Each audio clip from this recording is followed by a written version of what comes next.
It's Thursday, the 17th of March 2022, and yes, I keep on saying spring's definitely arrived here in Finland. The sun's out again, hardly been a cloud in the sky for a couple of weeks now, and the lake's even unfreezing, so summer's on its way. But I'm not here to talk about that. I'm here to talk about the demise of private property rights, which was, past tense, a cornerstone of Anglo-Saxon civilization. In Britain, the bank accounts of over 200 Russians have been frozen. Are all of these 200 people Putin supporters? Has there been a trial in the court to determine this? The answer to that question is no. The general public are just supposed to think, well, yeah, these people must be Putin sympathisers, so it's all right and proper for the state to ask private businesses to freeze, steal their assets. And the general public are beginning to feel some of the heat from these asset confiscations. You know, the main one would be the supporters of Chelsea Football Club. The British government has presumably got the banks, the UK banks that Chelsea has accounts with, to freeze its funds, and even the credit cards have been switched off.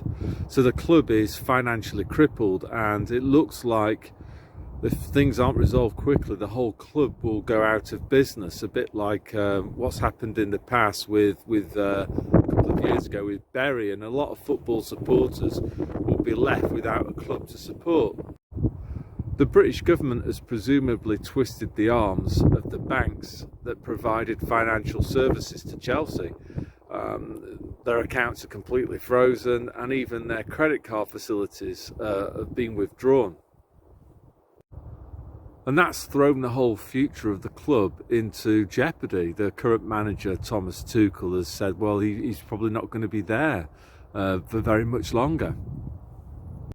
So for the first time, consensus huggers who went along with the Britney Spears, and they were happy with the prospect of having passports, they're actually being hit by this this sort of totalitarian trend themselves. You know, these people that maybe support Chelsea Football Club, maybe they're now having second thoughts about always trusting the government and always trusting the BBC. You know, the unfairness that people like me were referring to, and the worry that I had 6 months ago about basic human rights being disrespected in Britain. Well, these people now maybe are, they're encountering this for the first time, aren't they? These issues that I was referring to. But things could be about to get even worse for these people, the supporters of Chelsea Football Club who are, you know, rushing off to get their armed spears. And that's because dangerous precedents have already been set. But it wasn't just the truckers. Other people have been affected too. For example, people that made donations who supported the truckers. Some of them have had access to their bank accounts denied. Their accounts have been frozen by politicians who've contacted their banks, and the banks have gone along with the politicians. The logic being that they supported a movement that was deemed to be undesirable, and therefore these people that gave donations to the truckers, they had to be punished too. They financially supported the truckers, therefore they were guilty, found guilty without a trial by Justin Trudeau, and that was it as far as they were concerned. No more money for you, we're going to steal your money. Now, I don't know whether I'm reaching here or not, but if you just follow some logic about what's been done and what could be done, I think a precedent has also been set that could affect the Chelsea fans. They're obviously spending money with a business that is connected to a Russian, Roman Abramovich, that has been, by politicians, have been determined to be persona non grata, a supporter of Putin. So it's not beyond the realms of possibility that the government might decide to freeze the bank accounts of Chelsea fans who, well, I suppose the most obvious target would be the ones that were caught on CCTV chanting Abramovich's name, or maybe even showing banners that supported Roman Abramovich. It's the same principle, isn't it? They've been financially supporting, spending their money at Chelsea Football Club.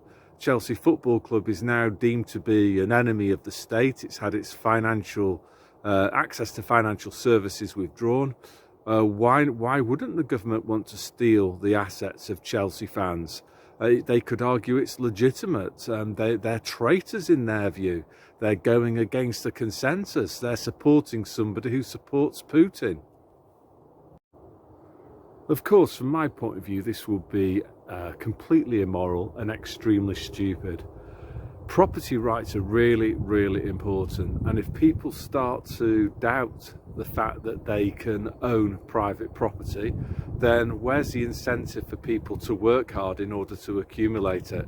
We're now living in a society where the state can steal your assets if you express wrongthink, if you express an idea or support a political movement that the politicians disapprove of, and they can steal your assets from you without even being taken to court.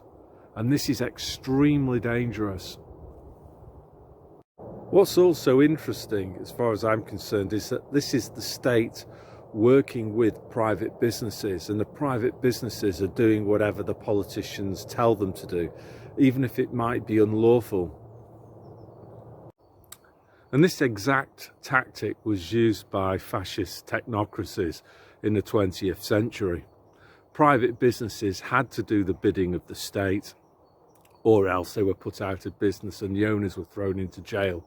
And the state also failed to respect the private property rights of groups that the state wanted to discriminate against. So, that would have been gypsies, Jews, communists, and anybody else that the government took a dislike to, or who saw them as a threat to their power.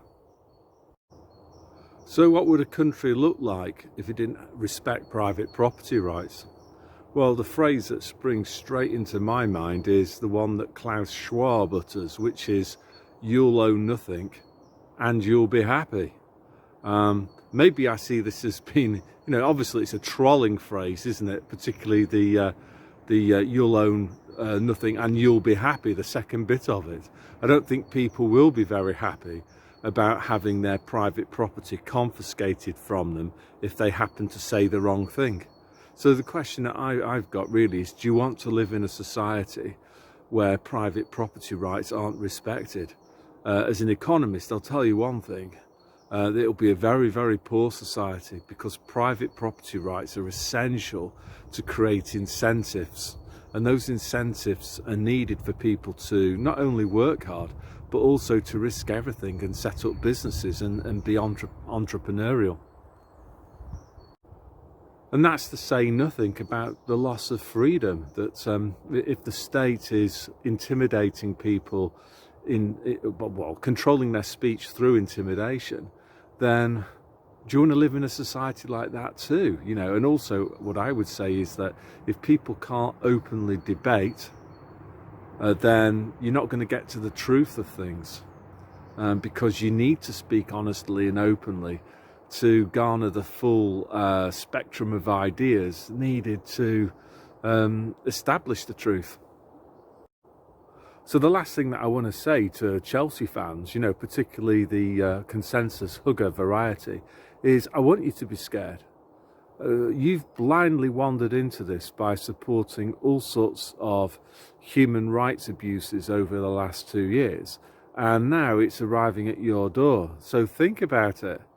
What type of society do you want to live in? Do you want to live in a society where private property rights are respected? And of course this begins and ends with bodily sovereignty, doesn't it? Yeah, which is all about the arms spears and the passports again. If you don't have bodily sovereignty, the way that I see it is that, a sovereignty over your own money and your financial assets is a trivial insignificance compared to personal bodily autonomy. That I'll never understand how people could just go with that. But now it's maybe biting home. Your favourite Chelsea Football Club, you know, the one that you've gone and watched home and away. You love Roman Abramovich. Do you find it terribly unfair what the government has done to your football club? You know, it's the, I can't remember the name of the guy now, but there's this quote, isn't there, from, I can't remember, but it's like, first they came for the trade unionists, but I didn't stand up for them because I wasn't a trade unionist. Well, you know, then they came for the communists, but I didn't stand up for them. And then, you know, finally they came for me, and there was no one left to stand up for me because they were all in a concentration camp. So look, what you've got to understand is that life isn't a game. There's been some really serious precedents that have been broken over the last 2 years. You know, as Ayn Rand says, you can deny reality, but you can't deny the consequences of ignoring reality. And those consequences are now beginning to bite.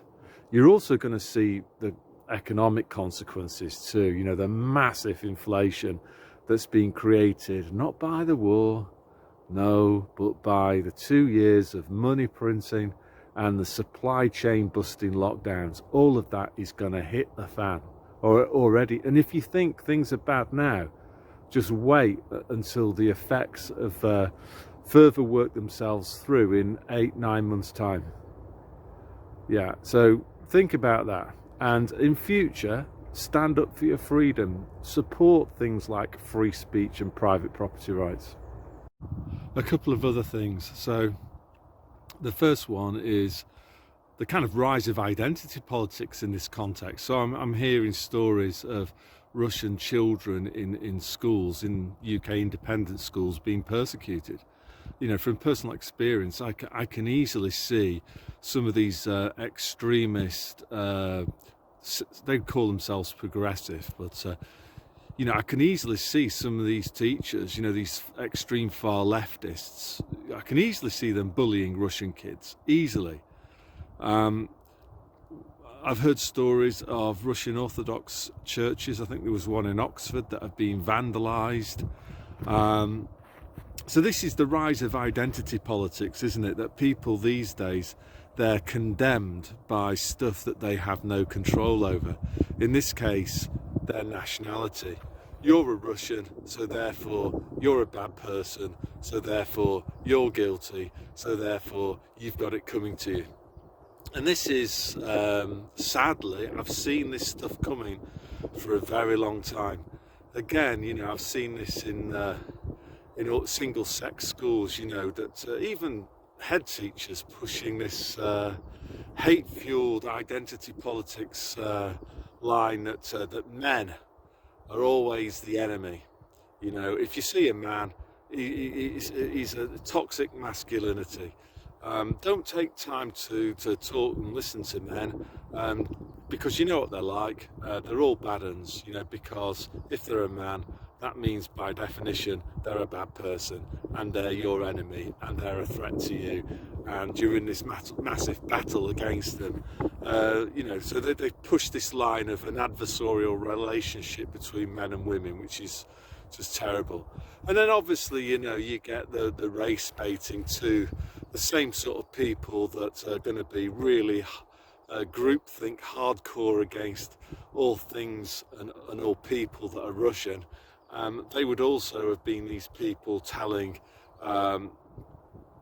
ethnic minorities that the whole world's against them and that they'll never achieve anything, which in itself is racist. These people, they are the very thing that they accuse others of.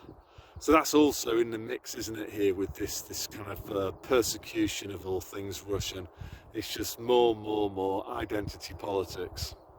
And that's all that I want to say from sunny Finland. So with that, God bless.